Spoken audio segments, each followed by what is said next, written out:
E aí, falando um pouquinho de autorizações, a lei, ela define lá que a autorização precisa ser tratada no contrato com algumas condições, tá?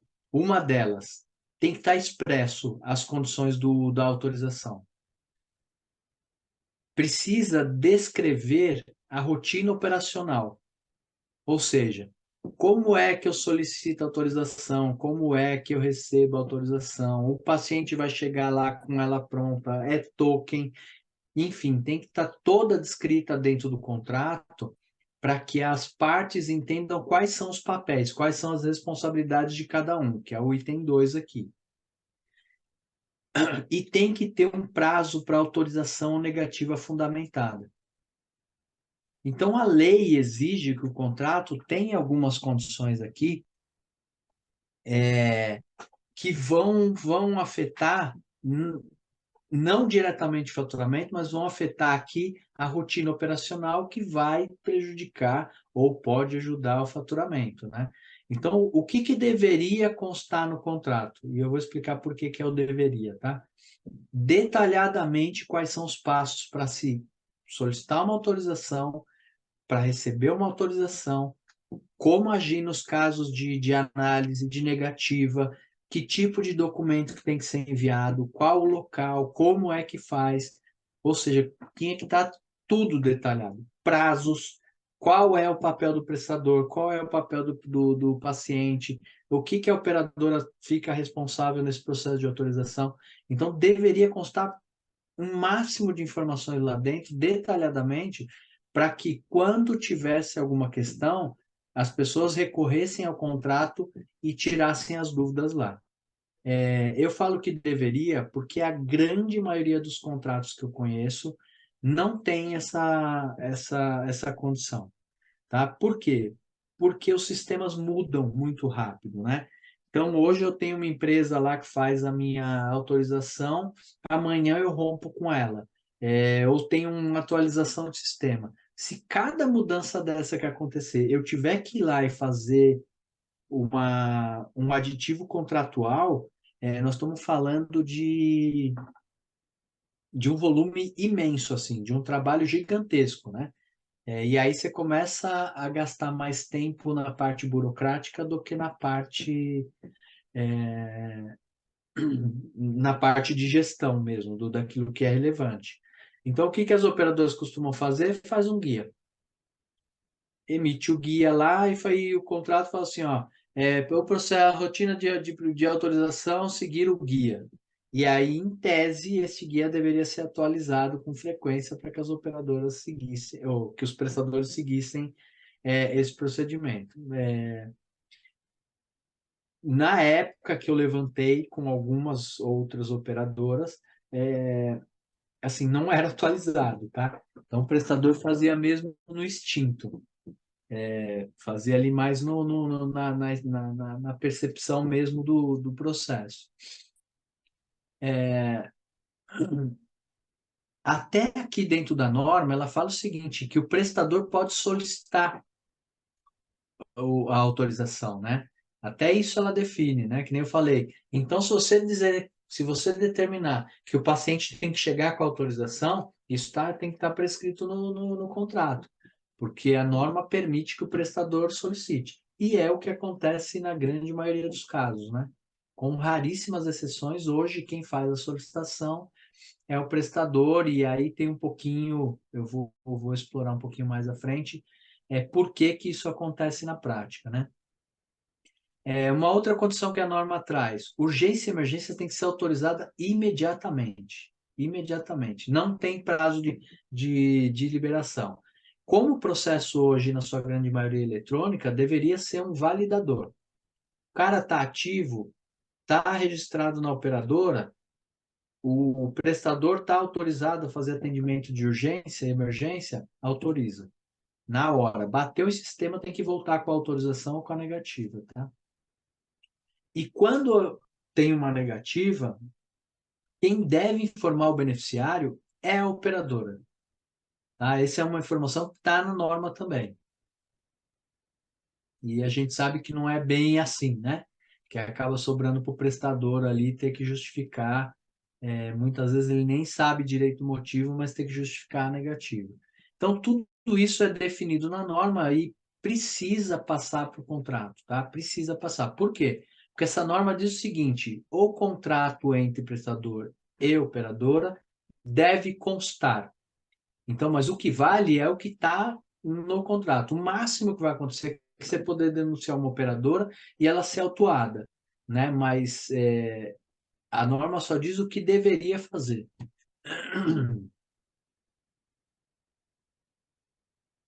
E aí, quais são as condições que o contrato deve prever que podem interferir diretamente no faturamento, né? Que são importantes para o faturamento? A questão de quem solicita a autorização. Imagine o seguinte: um procedimento mais complexo, sei lá, uma ressonância magnética. Se não ficar claro quem solicita, qual é a condição que solicita, esse paciente vai chegar lá e falar: vim realizar uma ressonância magnética. E aí você transfere o ônus para o prestador de solicitar essa autorização e muitas vezes cair na auditoria. E aí você acaba gerando um problema dentro do prestador, né? O que isso tem a ver com faturamento? Não é muito, não é muito incomum acontecer do paciente começar a dar show lá na recepção. Porque eu estou aqui há muito tempo, que eu marquei o exame, papapá, ou seja, ele acaba atribuindo a ineficiência para o prestador, e o prestador acaba autorizando sem ter autorização. Ele acaba fazendo ali, ele entende que o paciente não pode ser prejudicado. A partir do momento que ele faz, ele vai ficar à mercê desse procedimento ser ou não autorizado. E aí vai desdobrar em algum problema de autorização. Pior, às vezes faz um exame e a operadora vai lá e autoriza outro.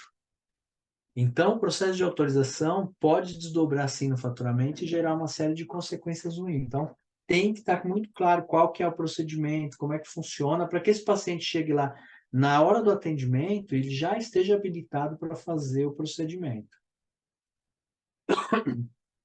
Como solicitar autorização? Eu não sei se eu coloquei aqui no exemplo, mas esse contrato especificamente, ele tinha uma condição lá diferente. Ele falava assim, ó: as autorizações precisam ser feitas de forma eletrônica. E aí ele falava qual que era o procedimento. E aí ele colocava assim: disposições transitórias, ou seja, uma observação.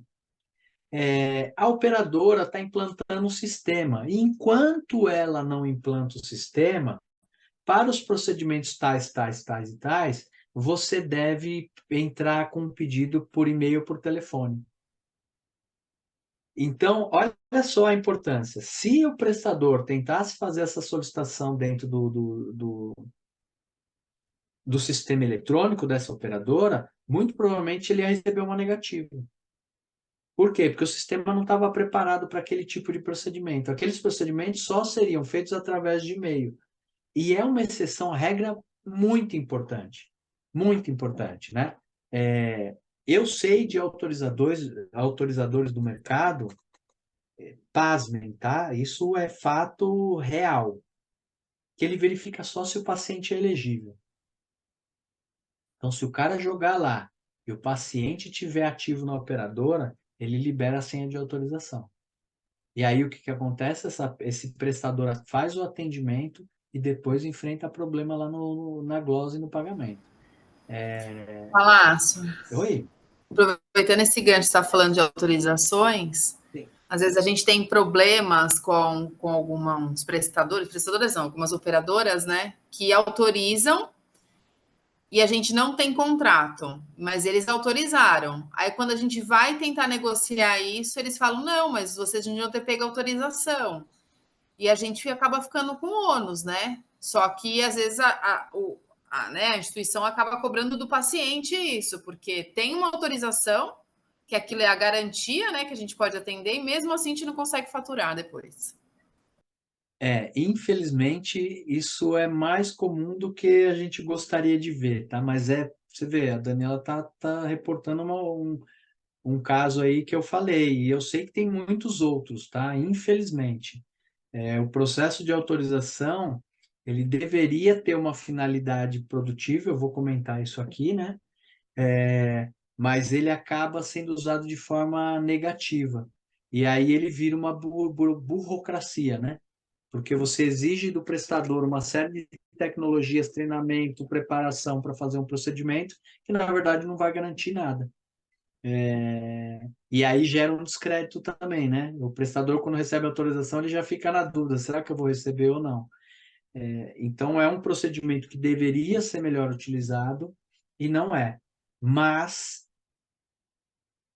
hoje, o meu objetivo aqui é falar para vocês, verifiquem esse contrato.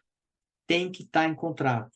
Se está autorizado, tem que assumir a responsabilidade do pagamento, né? Se não está isso em contrato, é um buraco no contrato. Precisa conversar com a área comercial para conversar lá com a operadora, falar como é que a gente vê isso? Porque senão você muda o procedimento. Olha, a autorização para esta operadora é meramente elegibilidade. Quando eu falo elegibilidade, esse paciente está ativo ou não está ativo. Se eu precisar ver outras coisas, por exemplo, se o procedimento está contratado ou não, eu, como prestador, vou ter que tomar outros cuidados. E qual é o outro cuidado? Eu vou ter que colocar no meu sistema quais são os procedimentos que estão dentro do contrato fechado lá. Se não tiver lá, não realizo, porque eu sei que eu não vou receber.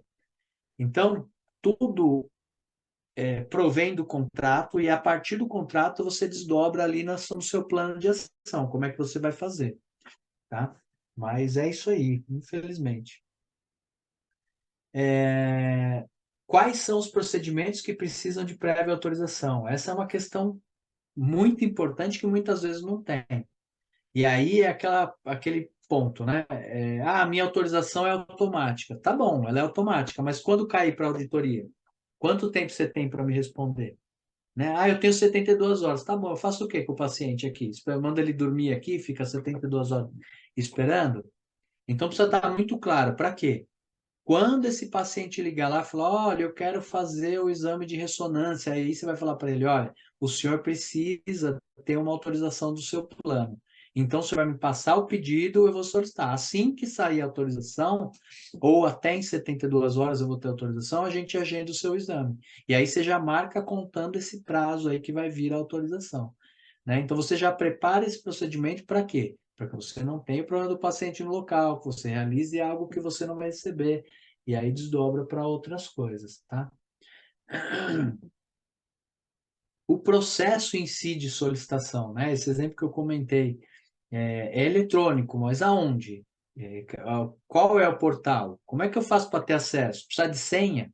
Todo mundo vai ter senha? A operadora vai ter uma senha ou cada usuário vai ter a senha? Para quem que eu solicito essas senhas? Como é que ele funciona? Ele tem regra ou ele é simplesmente elegibilidade?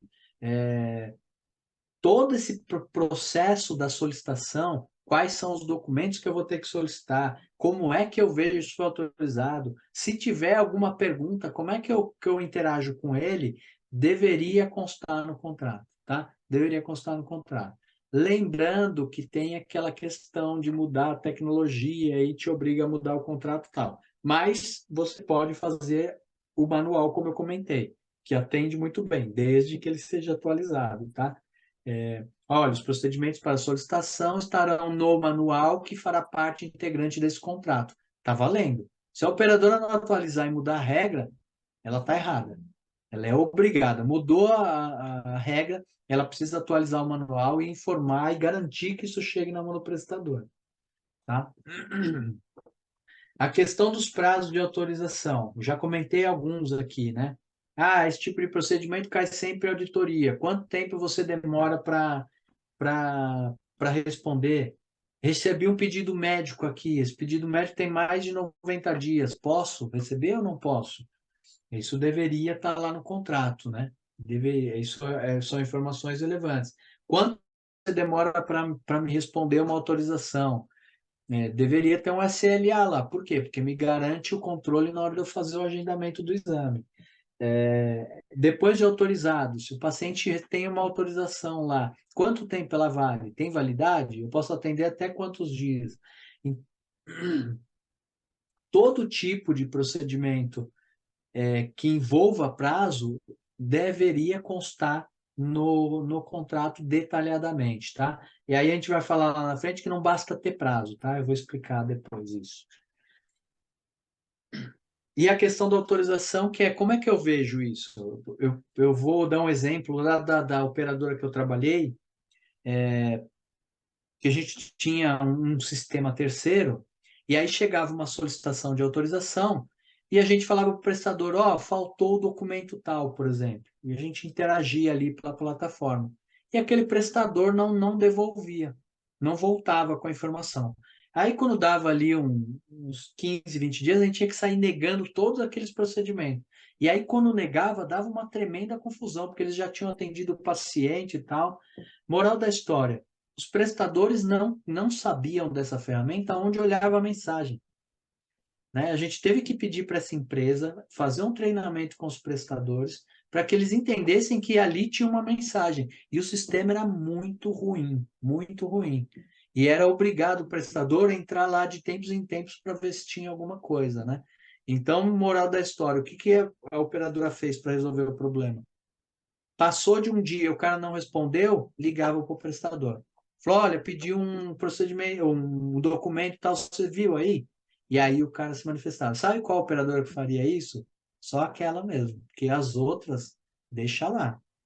Porque é interessante, o cara atende, ou se não reclamar, tudo bem, não gera o custo, né? Mas o cara atende e depois eu não pago porque eu não autorizei, né? Tá lá o documentado que eu pedi o documento, né? Então, todos esses procedimentos aqui precisam estar muito claros, tá? Esse documento aqui, gente, eu já vou começar a entrar num outro assunto, que é o padrão TIS, tá? Este print aqui, ele é um pedaço do padrão TIS. Este pedaço é do processo de autorização. Eu não vou entrar muito em detalhes, que eu vou deixar para explicar isso lá no padrão TIS. Mas hoje, qual é o comum das operadoras? É que o procedimento seja eletrônico, tá? Esse é o comum, esse é o esperado do procedimento. E aí, esse procedimento respeita um padrão, que é esse padrão TIS. Quando você solicita isso dentro do sistema, o sistema comunica com o sistema de operadora, que faz algumas validações e devolve para o sistema do prestador dizendo se está autorizado, se tem alguma questão, enfim. Aí ele faz uma série de validações lá. Então, este é o procedimento comum e é o que está previsto em lei. Quando a norma fala que os prestadores e as operadoras devem seguir o padrão TIS, eles estão incluindo esse procedimento de autorização eletrônica. Quando o prestador é grande, geralmente a área nem sabe. Por quê? Porque ela lança tudo no sistema próprio do hospital ou do prestador e o sistema faz toda essa comunicação com a operadora atrás ali, né? Nem é visível para o prestador. E a mensagem chega dentro do sistema do hospital. Então funciona, a pessoa nem sabe que existe o padrão TIS atrás de todo esse processo. Mas quando é uma operadora, um prestador pequeno, geralmente ele tem que entrar numa plataforma, que é esses portais de autorização, lançar todas essas informações lá dentro da plataforma e acompanhar por lá o processo de autorização. Se der certo, ele vem lá o procedimento autorizado, muitas vezes emite uma guia, e aí tem operadora que pede essa guia como documento, outras não, basta informar o código. Mas então, dependendo do prestador que você está e da operadora que você está trabalhando, procedimentos são diferentes.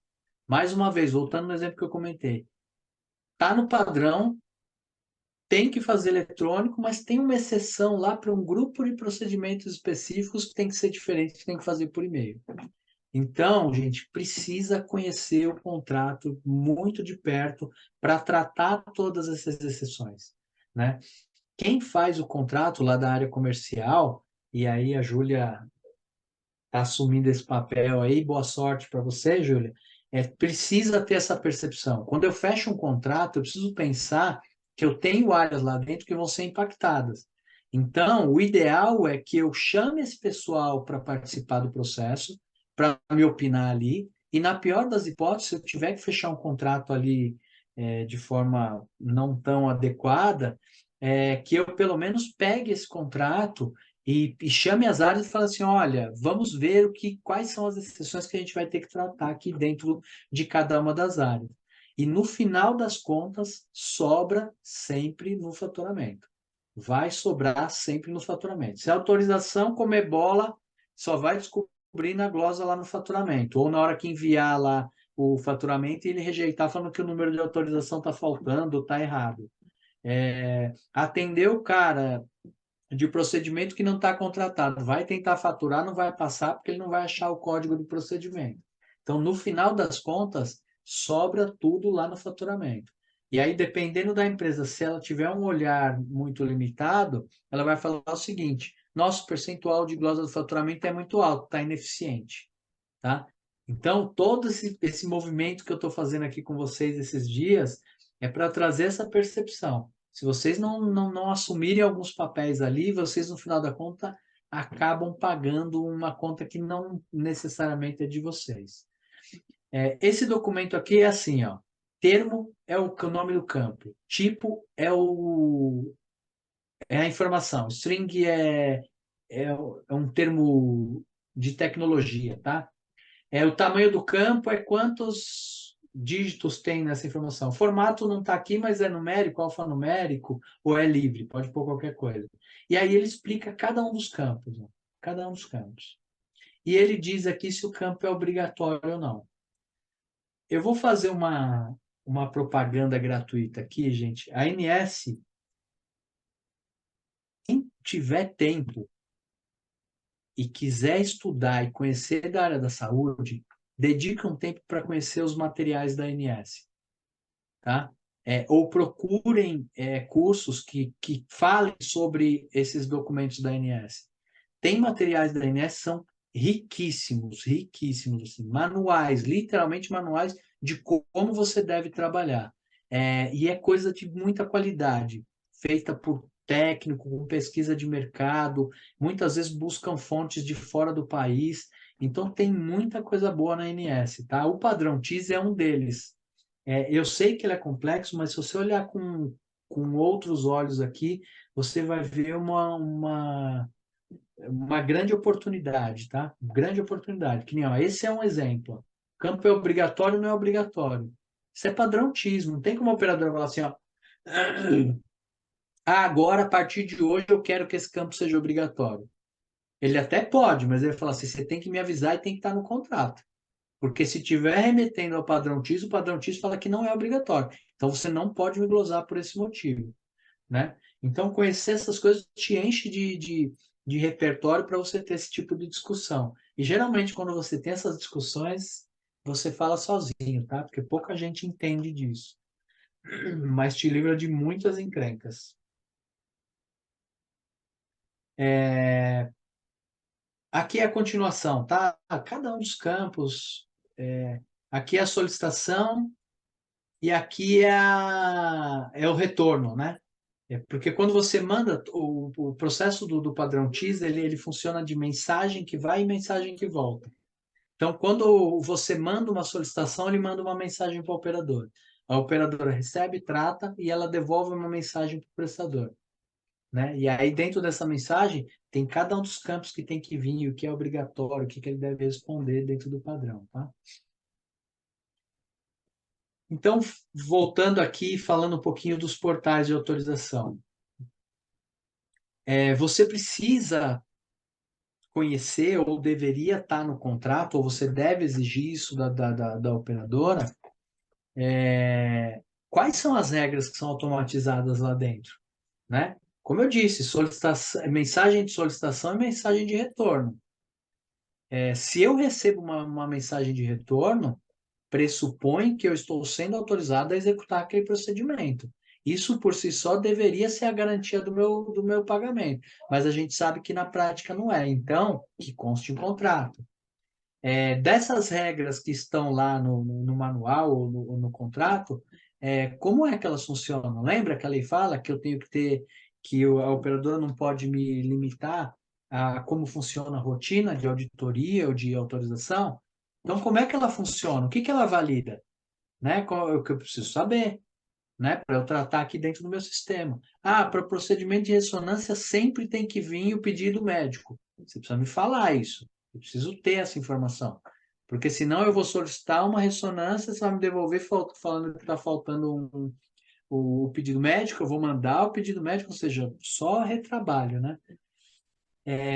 E ele pode ser muito útil, se for um bom autorizador, para fazer alguns filtros de validação, tá, gente? A gente não pode olhar isso daqui só como um problema. Aqui também tem uma imensa oportunidade. Óbvio, tem uma lição de casa que a gente precisa fazer, que é conhecer o sistema, se ele é bom mesmo, se ele vai te ajudar ou não. Mas, por exemplo, se você fizer um processo adequado, você não atende mais pacientes sem carteirinha, por exemplo. Perdão, paciente inativo, que está inadimplente com a operadora. Porque na hora que você jogar lá, imediatamente ele vai devolver e falar assim, ó, é negado. E aí você faz o quê?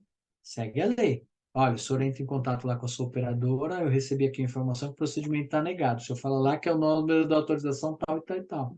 E aí o cara liga e se vira lá.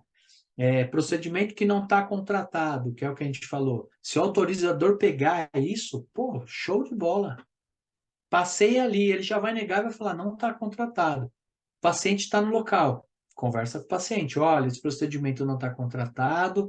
Como é que o senhor quer fazer? O senhor quer pagar aqui particular, depois o senhor pede reembolso? Ou não? O senhor quer ir em outro lugar, entrar em contato com a sua operadora, tal. Não realiza o procedimento e não, porque você não vai receber, né? Então você evita uma glosa. Se o autorizador também tiver qualidade, isso pode te facilitar muito na agilidade do atendimento, né? Se você conhecer bem como é que ele funciona e ele for um sistema bom, você pode ganhar ali no tempo de atendimento. Então, como eu disse para vocês, olha, eu sei que a ressonância autoriza em um dia. Ótimo, então eu já agendo para o dia seguinte, se eu tiver espaço na agenda, né? Ah, não, eu sei que eles têm 72 horas para me liberar essa autorização. Opa, vou agendar esse cara com 72 horas a mais, para garantir que quando ele chegar aqui, a autorização dele já venha feita. Então, tudo isso vai ganhar em agilidade no atendimento e, consequentemente, em qualidade no faturamento e satisfação do paciente e uma série de outros desdobramentos, tá? E por óbvio, eu estou falando muito por óbvio, né?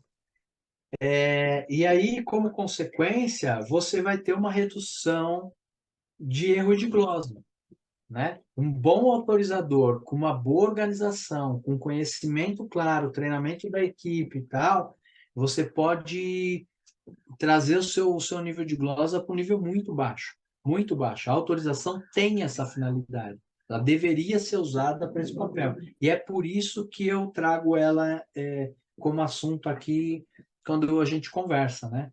Ela pode ser uma excelente ferramenta para te agilizar no faturamento e também para reduzir a quantidade de erro de glosa.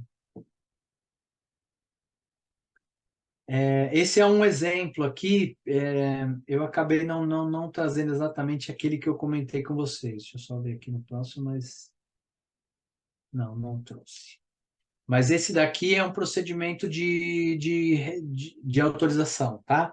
Como eu disse, não é o modelo ideal, porque ele é antigo, mas ele já tem bastante coisa aqui, ó. As autorizações eletrônicas ocorrerão no sistema autorizador indicado pela contratante. Péssima essa cláusula, né? Indicada onde, quando, em que momento, por quem, né? Aonde vai estar isso? Toda vez que eu precisar, eu vou ter que ligar lá para perguntar. Atendimento de pronto-socorro. Fazer a solicitação eletrônica somente da consulta. Os demais procedimentos deverão ser relacionados em prontuário médico e cobrados em faturamento. Essa cláusula já é legal. Se for um atendimento em pronto-socorro, eu solicito só a consulta no autorizador eletrônico. Se ele me autorizar, o resto tem que estar em prontuário e aí a operadora vai assumir. Indisponibilidade do sistema. Ah, é eletrônico, mas e se quando o sistema não funcionar? O atendimento deve ser prestado pelo paciente portando documento de identidade Eita, saiu o nome aqui. A elegibilidade do paciente e poderá ser feita através do portal corporativo, tá? Depois, no primeiro dia útil. Então, tem uma série de regras aqui que vão sendo colocadas.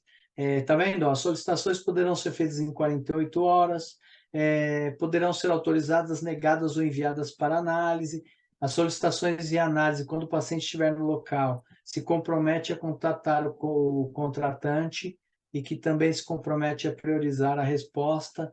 Então, você vai colocando uma série de regras, 48 horas por solicitação, e vai tratando isso aqui para ajudar no atendimento, para ajudar no faturamento.